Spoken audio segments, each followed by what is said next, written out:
everybody in Georgia, you know who they're thanking for the close race? Stacey Abrams. That is correct. Abrams. Yes, I've been posting about her because of this. Yeah, she ran unsuccessfully for governor.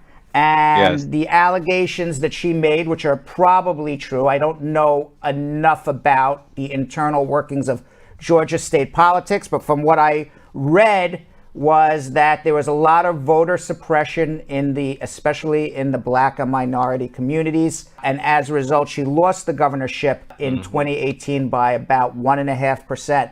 And what she said is the best way to beat voter suppression is get as many people registered and out to vote. So even if they suppress some of those votes, we just overwhelm them with more and more votes.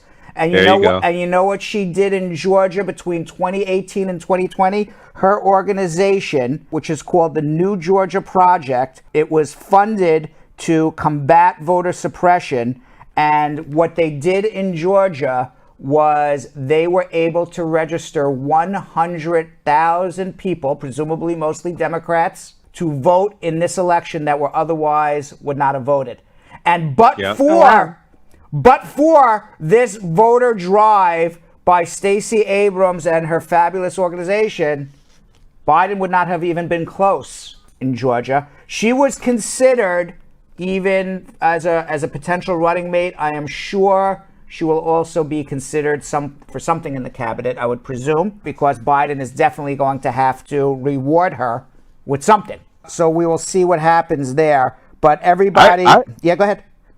I heard that she raised $32 million and got about 800,000 people, voters, to register. In Georgia, it was 100,000 just in the state of Georgia.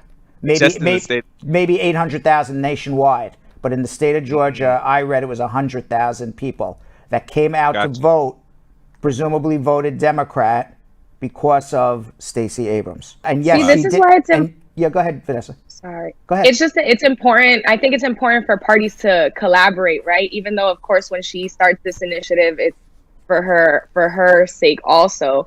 But if she hadn't gone ahead and created this notion just to raise more awareness and for people to understand where the Democratic Party is coming from, who knows where Georgia would have been.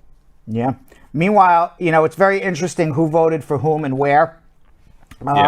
Kind of the irony of Trump's loss or potential loss of his presidency is that he lost Michigan, which he won in 2016, and Joe Biden needed Michigan to ultimately, if he prevails in Arizona and Pennsylvania, he definitely needed Michigan to also prevail.